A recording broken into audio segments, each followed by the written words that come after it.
बहुत दुखद होती है और किसान का बेटा अगर मरता है तो हम सब के लिए बड़ी दुख का विषय है और मैं इस पूरी घटना से बहुत आहत हूँ।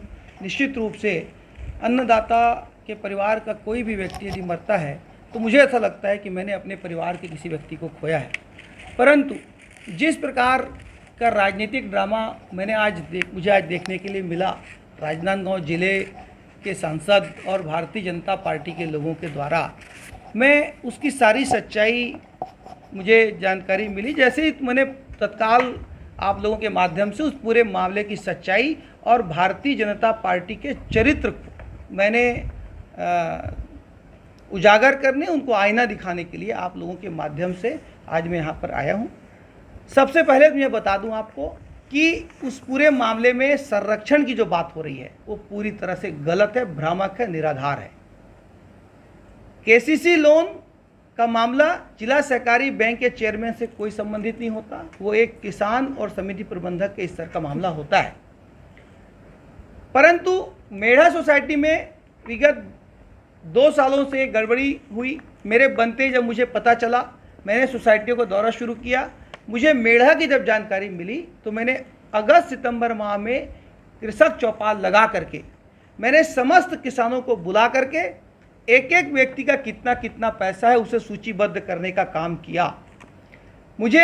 मैंने पूरे आम किसानों के बीच में एक आम सभा लगा करके समिति प्रबंधक और किसानों को आमने सामने करके मैंने उस पूरे घटनाक्रम को उजागर किया और जो चीज़ कागज़ों में थी, जो चीज़ दबी हुई थी, उसको मैंने सबके सामने लाने का काम किया।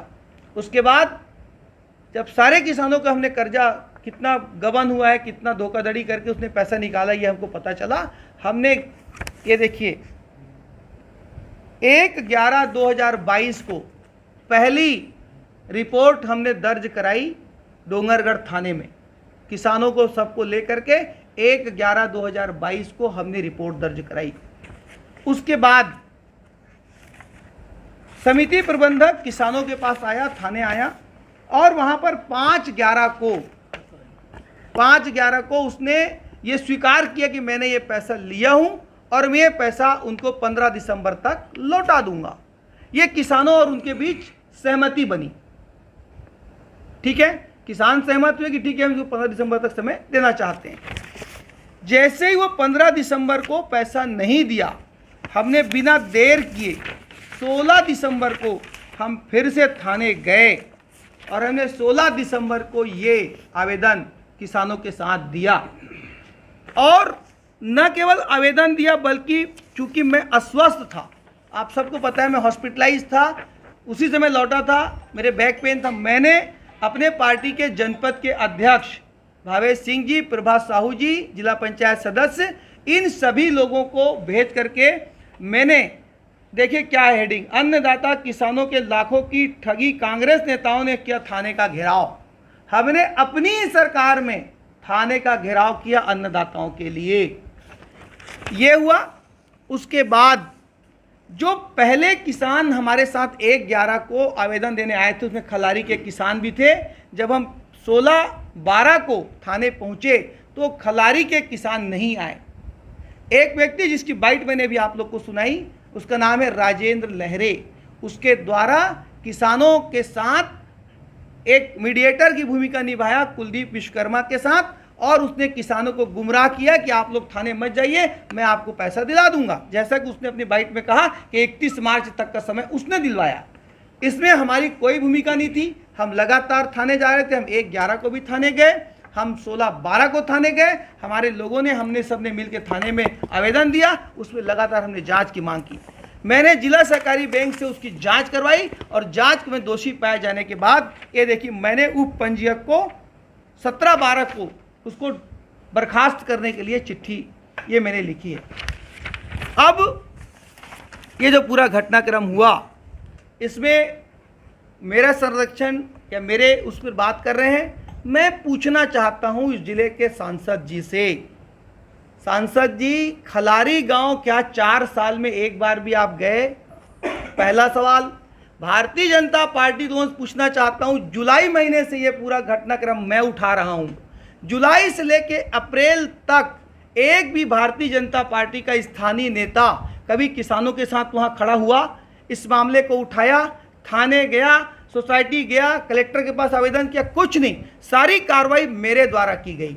मैंने किसानों की लड़ाई लड़ी और आगे भी किसानों की लड़ाई लड़ता रहूँगा। सवाल ये उठता है कि सांसद जी आज कैसे पहुँचे खलारी गांव, क्योंकि आज वहाँ एक किसान की लाश मिली उनको, और सांसद जी गिद्ध दृष्टि के व्यक्ति हैं। जैसे कहीं लाश पड़ी होती है तो गिद्ध कैसे मंडराते हैं वहां पर। आज तक 4 साल के कार्यकाल में कभी खलारी गांव नहीं गए। खलारी के विकास से कोई मतलब नहीं, छत्तीसगढ़ के किसान से कोई मतलब नहीं, छत्तीसगढ़ के मजदूर से कोई मतलब नहीं। ऐसे निकम्मे सांसद को जैसे ही पता चला कि वहां एक किसान मृत हो चुका है, वहां एक किसान की लाश है, जैसे एक गिद्ध को लाश का पता चलता है, वैसे ही सांसद को पता चला किसान की लाश गिरी है, और एक गिद्ध दृष्टि के सांसद ने वहां जाकर के लाश पर राजनीति करने का, घिनौना कृत्य करने का काम किया है।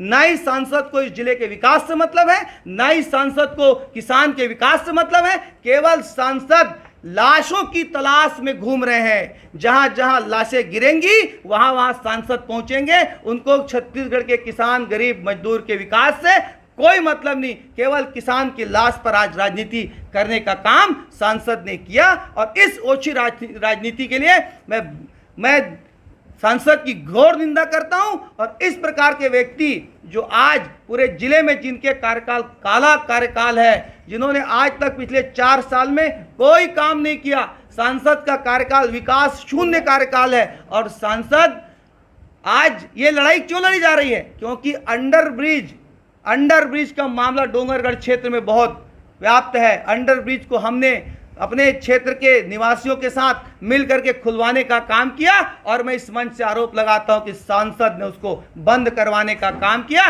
जब सांसद को अपनी नाक कटती नजर आई डोंगरगढ़ में, तो उन्होंने फिर से, जैसा भारतीय जनता पार्टी का चरित्र है, गिद्ध दृष्टि के अनुसार लाश पर फिर से राजनीति करके उन्होंने ये दिखा दिया कि जैसे गिद्ध लाशों पर झूमते हैं, वैसे आज एक किसान के बेटे की लाश पर भारतीय जनता पार्टी के लोग राजनीति करते नजर आए। ये बहुत निंदनीय है। मैं फिर से बताता हूं कि मेरा पूरा जीवन किसानों को समर्पित था, समर्पित है और समर्पित रहेगा, और मैं मरते दम तक किसानों की लड़ाई लड़ता रहूंगा।